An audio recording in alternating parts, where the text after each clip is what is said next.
যেই দল ক্ষমতায় আসে প্রতিপক্ষকে হামলা মামলা দিয়ে তাকে ঘর থেকে বের করে দেওয়া হয়। ভাতিজাকে আপনি হুমকি দিয়েছেন, আপনার সন্তানকে হুমকি দিয়েছেন। রাস্তার কারণে আমার দেশের মা মারা যাবে, রাস্তার কারণে আমার দেশের মা বোনেরা কষ্ট পাবে, এটা হতে পারে না। কথা বলেন। প্রিয় আমরোডবাসী, আপনারা কেমন আছেন? আপনারা কি আমাকে চিনতে পেরেছেন? আমি আপনাদের তাহিরি হুজুর।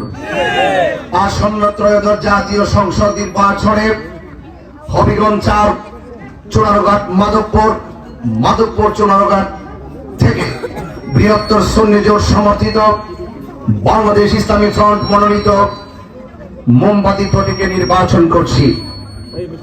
আপনাদের ভালোবাসা, আপনাদের আন্তরিকতা, আপনাদের সহযোগিতা, আপনাদের সমর্থন তিলে তিলে তিলে তিলে দীর্ঘ ১.৫ মাস ধরে আজ আমি আমরোড বাজারে এসে দেখেছি যে আজ আমরোড বাজারে মোমবাতির প্রতীকের সমর্থনকারীদের গণজোয়ার উঠেছে। এই অবদান আপনাদের, এই অবদান চুনারুঘাটবাসীর, এই অবদান মাধবপুরবাসীর, এই অবদান ব্যবসায়ী বন্ধুদের, এই অবদান ধর্ম বর্ণ দলমত নির্বিশেষে সবার। আমি আপনাদের খেদমতে আরজ করতে চাই। আপনারা জানেন আমি ওয়াজ মাহফিল করতাম। ওয়াজ মাহফিলের জায়গা থেকে আজ রাজনৈতিক মাঠে কেন এসেছি? চুনারুঘাট, মাধবপুর আপামর জনতার উদাত্ত ভালোবাসার আহ্বানে বৃহত্তর সুন্নি জোটের চুলছেরা বিশ্লেষণে বাংলাদেশ ইসলামী ফ্রন্টের সিদ্ধান্তে আজ চুনারুঘাট, মাধবপুর থেকে নির্বাচনে আত্মপ্রকাশ করার মূল অর্থই হলো আমরা বিগত ২ বছর দেখেছি যে রাজনৈতিক অস্থিরতা শুরু হয়েছে। রাজনীতির অস্থিরতা বলতে যদি মোটা থেকে ব্যাখ্যা করি, ১ নম্বর বলতে হবে আপনারা দেখেছেন এই বিগত ২টি বছরে ৯০টি মাজার ভাঙ্গা হয়েছে। এই বিগত ২টি বছরে কবর থেকে লাশ তুলে আগুন দিয়ে পুড়িয়ে দেওয়া হয়েছে। একটি হিন্দুকে মেরে গাছের মধ্যে ঝুলিয়ে আগুন দিয়ে পুড়িয়ে দেওয়া হয়েছে। আমি মনে করি এভাবে দেশ চলতে পারে না। মাজারকে সুরক্ষা করতে হবে, মাদ্রাসাকে সুরক্ষা করতে হবে, মন্দির সুরক্ষা করতে হবে, ব্যবসায়ীদের ব্যবসায় নিরাপত্তা দিতে হবে, ধর্ম বর্ণ সকল মানুষের শান্তি প্রতিষ্ঠায় সকলকে ঐক্যবদ্ধ সিদ্ধান্ত নিতে হবে। এই ধারাবাহিকতায় বৃহত্তর সুন্নি জোট সমর্থিত বাংলাদেশ ইসলামী ফ্রন্ট মনোনীত মোমবাতি প্রতীকটি আজ শুধুমাত্র একটি দলের প্রতীক হিসাবে নয়, আজ মোমবাতি প্রতীকটি চুনারুঘাট, মাধবপুর নয়, সারা বাংলাদেশে একটি জাতীয় প্রতীক হিসাবে প্রমাণিত হয়েছে। যেখানে চেয়ার মার্কা আছে সেখানে চেয়ার মার্কায় নির্বাচন চলছে, বৃহত্তর সুন্নি জোটের মার্কা। যেখানে একতারা আছে সেখানে একতারাই নির্বাচন চলছে, সেখানে একতারে ভোট হবে। যেহেতু চুনারুঘাট, মাধবপুর মোমবাতি প্রতীকে নির্বাচন করছি, সেখানে আজ আমরা সুন্নিরা ঐক্যবদ্ধ, আজ দেশের শান্তিপ্রিয় জনতা ঐক্যবদ্ধ। কাল আমি স্রেফ এই চুনারুঘাট, মাধবপুর আত্মপ্রকাশ করেছি। আমার নির্বাচনী ইশতেহার যদি বলি, নির্বাচনী পরিকল্পনা যদি বলি, ইনশাআল্লাহ আপনাদেরকে নিয়ে আমি ইনসাফ ভিত্তিক রাজনীতির মাধ্যমে এমন একটি চুনারুঘাট, মাধবপুর গঠন করতে চাই। এমন একটি চুনারুঘাট, মাধবপুরকে যারা বাংলাদেশের কাছে একটি মডেল বানাতে চাই, যেন এই চুনারুঘাট, মাধবপুরের সকল কার্যক্রম সারা বাংলাদেশের চোখে পড়ে। আমি শুধু দায়িত্বহীন কণ্ঠে এদেরকে বলবো, আপনার দল আপনি করবেন, আমার দল আমি করব, এবং আপনার প্রচারণা আপনি করবেন, আমার প্রচারণা আমি করব। আপনার ভোট আপনি দিবেন, আমার ভোট আমি দিব। আপনার এজেন্ট আপনি দিবেন, আমার এজেন্ট আমি দিব। নির্বাচনকে কেন্দ্র করে জনগণের মধ্যে যে একটি আকাঙ্ক্ষা তৈরি হয়েছে, সেই আকাঙ্ক্ষার প্রতিফলন ঘটাতে আজ এলাকায় এলাকায়, রন্ধ্রে রন্ধ্রে নির্বাচনী যে রুট ম্যাপ প্রস্তুত হয়েছে। আপনার কোন কথায়, আপনার কোন আচরণে, আপনার কোন হুমকিতে, আপনার কোন মামলা বাণিজ্য যদি সেই মানুষ জনগণের আকাঙ্ক্ষা নির্বাচনী রুট ম্যাপটি ব্যাহত হয়, তাহলে জনগণের আকাঙ্ক্ষা বিনষ্ট হবে। জনগণের আকাঙ্ক্ষা যেন বিনষ্ট না হয়, আসুন কাঁধে কাঁধ রাখুন, হাতে হাত রাখুন, সকলে ঐক্যবদ্ধ হবে একটি রাষ্ট্র সুন্দর সমাজ গঠন করতে। আমরা সকলে ঐক্যবদ্ধ হবে, সবাই সবাইকে সহযোগিতা করি, যার যার কাজ করতে থাকুন। ইনশাআল্লাহ আপনার ভোট আপনি দিবেন, আরেকজনের ভোট আরেকজন দিবে, কে জমিনের প্রতিনিধি হবে সেটা ফয়সালা আমার আল্লাহ করবেন। কথা বলেন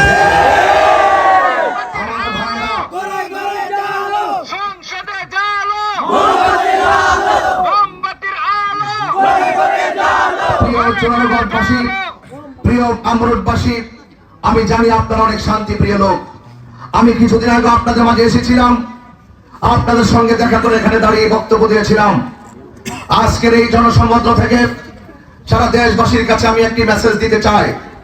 নির্বাচন কমিশনকে দায়িত্বহীন কণ্ঠে বলতে চাই, প্রশাসনকে বলতে চাই, আমরা শান্তিপ্রিয়, আপনাদের প্রশাসনকে আমরা সহযোগিতা করব।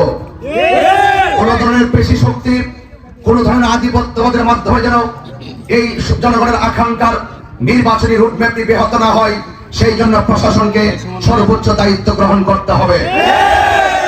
আজকে মানুষের নির্বাচন ঘিরে যেই গণজোয়ার তৈরি হয়েছে, সেই নির্বাচনী গণজোয়ার যদি কোন ধরনের পেশি শক্তির কারণে থেমে যায়, তাহলে মনে করবেন এই বাংলাদেশের যে অবস্থা, যে বাংলাদেশের যে অস্থিরতা, রাজনৈতিক অঙ্গনে যে অস্থিরতা, সেই অস্থিরতা আরো বৃদ্ধি পাবে। সেখানে মানুষ নিরাপত্তাহীনতায় ভুগবে, মানুষের জনজীবন অনিরাপদ হয়ে যাবে। এই জন্য আমি বলবো, দেশের স্বার্থে, দেশের মানুষের স্বার্থে, দেশের মানুষের কল্যাণে আপনারা আপনাদের নীতি নৈতিকতা, আপনাদের আদর্শ যেন ব্যাঘাত না হয়। আপনার আদর্শের প্রতিফলন সমাজে এমন ভাবে ঘটাবেন যেন আপনার কাছে আরেকটি প্রতিপক্ষ মানুষ নিরাপদ থাকে। কথা বলেন ঠিক না? আমি বলতে চাই, যারা আমাকে ভোট দিবেন তারাও আমার, যারা আমাকে ভোট দিবেন না তারাও আমার। এটাই হতে হবে রাজনীতির ভাষা। আমি দেখেছি আমাদেরকে নিয়ে বাসায় থাকতে পারে না, দিন রাত জঙ্গলে জঙ্গলে, এই আত্মের ভাষায় ওই আত্মের ভাষায়, এটা রাজনীতির ভাষা হতে পারে না। 53 বছর ধরে যারাই ক্ষমতায় আসে, প্রতিপক্ষকে এমন ভাবে একটি অবস্থা সৃষ্টি করা হয়, 5 জনের অপরাধ করলে 500 লোককে মামলা দেওয়া হয়। এই মামলা বাণিজ্য চলবে না বাংলাদেশে। এই মামলা বাণিজ্য বন্ধ করতে হবে, মানুষের অধিকারকে ফিরিয়ে দিতে হবে, মানুষের জীবনযাত্রার মানকে উন্নত করতে হবে। এই জন্য আমি আবারও বলতে চাই, আমি এখানে দাঁড়িয়ে বলছি, যদি আপনাদের সমর্থন, আপনাদের ভালোবাসায়, যদি মোমবাতির প্রতীকে ইনশাআল্লাহ আল্লাহ পাকের দয়ার বরকতে আমি যদি বিজয় হতে পারি, অযথা বিনা কারণে বিনা অন্যায়ে যারা জেল খাচ্ছে, ইনশাআল্লাহ তাদের পক্ষে আমি কথা বলবো। এবং পাশাপাশি চা শ্রমিকদের সঙ্গে যে অর্থনৈতিক বৈষম্য সৃষ্টি করা হয়েছে, এই অর্থনৈতিক বৈষম্য দূর করে তাদের যে জীবন ব্যবস্থা আছে, সেই জীবন ব্যবস্থার মানকে টেকসই, চিরস্থায়ী একটি টেকসই জীবন ব্যবস্থার মানের দিকে নিয়ে যেতে হবে। তাদের সমস্যাগুলো সমাধান করে চিরস্থায়ী শান্তির লক্ষ্যে তাদের জীবনযাত্রার মানকে উন্নত করতে হবে। এই জন্য আমি চা শ্রমিকদেরকে উদাত্ত আহ্বান জানাবো, আপনারা ভয় পাবেন না, আপনারা চিন্তিত হবেন না, আপনাদের পক্ষে ইনশাআল্লাহ আমি আছি। আপনাদের পক্ষে আপনারা কোনো হুমকি ধামকিতে ভয় পাবেন না।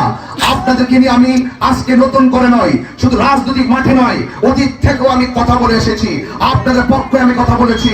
আমি ঘুরে ঘুরে দেখেছি আপনাদের কষ্টের কথা, আপনাদের অশ্রুসিক্ত নয়নে আজকে যখন আমি নালুয়াতে বক্তব্য দেই, তখন একটা মা তখন চোখের পানি ফেলে কান্না করতেছিল।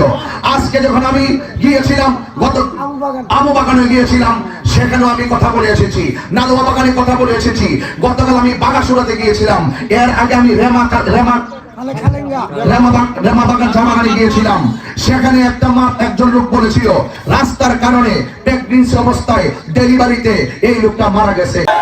আমি আজকে যে জায়গা দাঁড়িয়েছি, আমি যে জায়গা দাঁড়িয়ে কথা বলছি, এইভাবে আপনাদের আমরোডে এসে অনেক নেতারা অতীতে কথা বলেছে। আমি দেখেছি তারা বারবার যেভাবে আশ্বাস দিয়েছে, আশ্বাস দেওয়া মানুষগুলোর কাছে এই দেশের মেহনতি মানুষগুলো বারবার বিশ্বাস হারিয়েছে। এই জন্য আমি আপনাদেরকে আশ্বাস দিতে চাই না, আমি শুধু এতটুকু বলতে চাই, যেহেতু আমি ইসলামী মূল্যবোধে ইসলামী একটি আদর্শ ধারণ করি, আমার কথার সাথে অন্তরে যদি মিল না থাকে, তাহলে আমি আদর্শ মানুষ হতে পারবো না।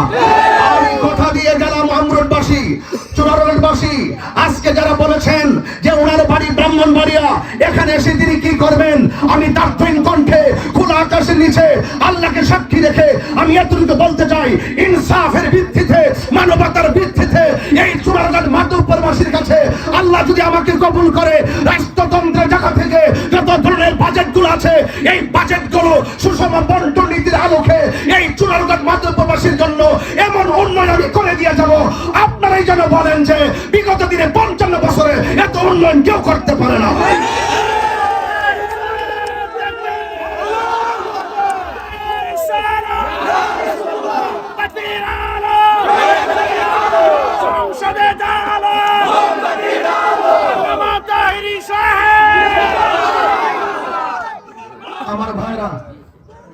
আমার ভাইরা, আমি কিন্তু একজন হুজুর মানুষ, আমি ওয়াজ করি। আজকে আমাকে অনেক আঘাত করে কথা বলা হয়। আমি কি আপনাদেরকে কোনো কষ্ট দিয়েছি? কোন ওয়াদা খেলাফ করে কষ্ট দিয়েছি? কোন গালাগালি করেছি? কোন রাজনৈতিকভাবে যারা এতদিন রাজনীতি করেছেন, যে রাজনীতি করেন না কেন, আমাদের পাশে বসে বসে আমাদেরকে বলছেন হুজুর একটু দোয়া করেন। আমরা উদারতার ভিত্তিতে আপনাদের জন্য দোয়া করেছি। আজকে দেশের যে ক্রাইসিস মুভমেন্টটা তৈরি হয়েছে, রাজনীতি করে যে অস্ত্রটা তৈরি হয়েছে, আমি মনে করেছি, আমরা মনে করেছি এই মুহূর্তে দেশের হাল ধরতে হবে। এই দেশের হাল যদি না ধরা হয়, মব ভায়োলেন্সে তাণ্ডব লীলায় আপনি অনিরাপদ, মব ভায়োলেন্সে তাণ্ডব লীলায় আপনি অনিরাপদ। এইভাবে যদি দেশ চলতে থাকে, দেশ কি টিকানো যাবে? হ্যাঁ, আপনাকে অনুরোধ করে বলবো, আপনারা একটু চিন্তা করে কথা বলার চেষ্টা করবেন। আমি শুধু এতটুকুই বলছি, আল্লাহর ওয়াস্তে আপনারা আপনাদের মহামূল্যবান ভোট আগামী 12 ফেব্রুয়ারি মোমবাতি প্রতীকে ইনশাআল্লাহ দিবেন। সকাল 7টার আগেই আপনারা কেন্দ্রে চলে যাবেন, আপনারা মূল্যবান ভোট দিবেন। এবং যারা এই নির্বাচনকে ব্যাহত করার চেষ্টা করবে, আপনারা আগে রাত্র থেকে নির্বাচন শেষ হওয়ার আগ পর্যন্ত আপনারা কেন্দ্রে থাকবেন। কারণ অনেক লোক চায় দেশটা অস্থিতিশীল ভাবে থাকুক, অনেক লোক শান্তি চায় না, আমরা শান্তি চাই। চা শ্রমিকদের কাছে ঘুরে ঘুরে দেখলাম, তারাও শান্তি চায়। সনাতন ধর্মী যারা আছে তারাও শান্তি চায়। এই শান্তির লক্ষ্যে আমরা মাঠে এসেছি। আপনি বলুন, এতদিন ধরে রাজনীতির ভাষায় কথা বলেছি, আমি কাউকে আঘাত দিয়ে কথা বলেছি? একটা কষ্টপন এমন কথা বলেছি?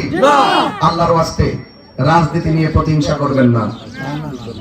আমার এজেন্টদেরকে বলা হয় যে এজেন্ট থাকবে তাকে মামলা দেওয়া হবে, তার নাম নাকি লিস্ট হয়ে গেছে। ভাই, নির্বাচন আসার আগে যদি আপনি বলেন লিস্ট হয়ে গেছে, তাহলে তো আপনি রাজনীতির নামে অমানবিক আচরণ করলেন।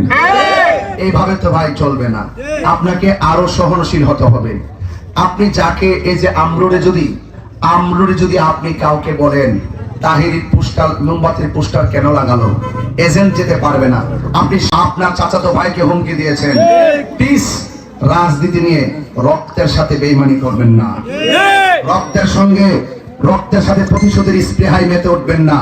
রাজনীতি করুন মানুষের জন্য, রাজনীতি করুন দেশের জন্য, সার্বভৌমত্ব সুরক্ষায়, ধর্ম সুরক্ষায়, মানুষের অধিকার এবং সুবিধা বঞ্চিত মানুষের পাশে দাঁড়িয়ে প্রত্যেকটা মানুষের মুখে হাসি ফোটানোই হল আমার প্রতিশ্রুতি। শিক্ষা, স্বাস্থ্য, অবকাঠামো উন্নয়ন, যেখানে যা প্রয়োজন এগুলো ইনশাআল্লাহ সময় মতো হবে। আপনাদের কাছে অনুরোধ করব, আল্লাহর ওয়াস্তে আপনাদের কাছে অনুরোধ করব, আল্লাহর ওয়াস্তে বিগত দিনে আপনারা অনেক ভোট দিয়েছেন। আল্লাহর ওয়াস্তে আমাকে অন্তত পক্ষে এবছর মোমবাতি প্রতীকে আপনার মূল্যবান ভোটটা দিবেন। একটা বার বানায় দেখুন, আমি কি শুধু আমার জন্য কথা বলবো? আমি কিভাবে মানুষের মাঝে মানুষকে নিয়ে কল্পনা করি, দেশের মানুষকে নিয়ে কি ভাবনা করি, আপনি দেখবেন। একটাবার বানায় দেখেন, আমাকে যারা ভোট দিবে না তারাও আমাকে ফুলের মালা দিতে বাধ্য হবে, এবং যারা আমাকে ভোট দিবে না তাদেরকে আমি খুঁজে খুঁজে বের করে তাদের গলায় আমিও মালা পরাই দিব ইনশাআল্লাহ। এটাই হবে রাজনীতি। রাজনীতি সবার জন্য। তার পাশ করার পরেই আমরা যেন প্রতিপক্ষকে আঘাত না করি, এই বিষয়গুলো মাথায় রাখতে হবে। সবাই ভালো থাকবেন। একদিন আমরা চলে যাব, এই পৃথিবীতে কেউ থাকবে না। এমন কিছু করে যেতে চাই, মানুষ যেন মরার পরও আমাদের জন্য দোয়া করে। সবাই সবার পাশে থাকবেন। আর বিশাল বড় গণজামায়াত আজকে আমি দেখতে পাচ্ছি না, ডানে বামে অসংখ্য, সামনে মানুষ, পিছনে অনেক মা বন্ধুরা পিছনে এসেছেন। মা বন্ধুকে ধন্যবাদ জানাই। আর এত কষ্ট করে যারা এখানে দাঁড়িয়ে আমার মতো একজন নগণ্যের কথা শুনেছেন, আপনাদের সকলের উপস্থিতিকে আন্তরিক অভিনন্দন জানাই। প্লিজ নির্বাচন আসার আগ পর্যন্ত নির্বাচন আসার আগ পর্যন্ত 12 তারিখ পর্যন্ত আপনারা আপনাদের যত কষ্ট আছে আপনারা কষ্টগুলো চালিয়ে যান, নির্বাচনের কার্যক্রম চালিয়ে যান, কেউ আর রেস্ট নিয়েন না, একটু নির্বাচনের কার্যক্রমগুলো চালিয়ে যাবেন। দল মত ধর্ম বর্ণ নির্বিশেষে আমরা সবাই যেন এক থাকতে পারি, সকলে বলে আমিন। জয় হোক মেহনতি মানুষের, জয় হোক চা শ্রমিকদের, জয় হোক বাজার ব্যবসায়ীদের, জয় হোক মোমবাতি প্রতীকের। আসসালামু আলাইকুম।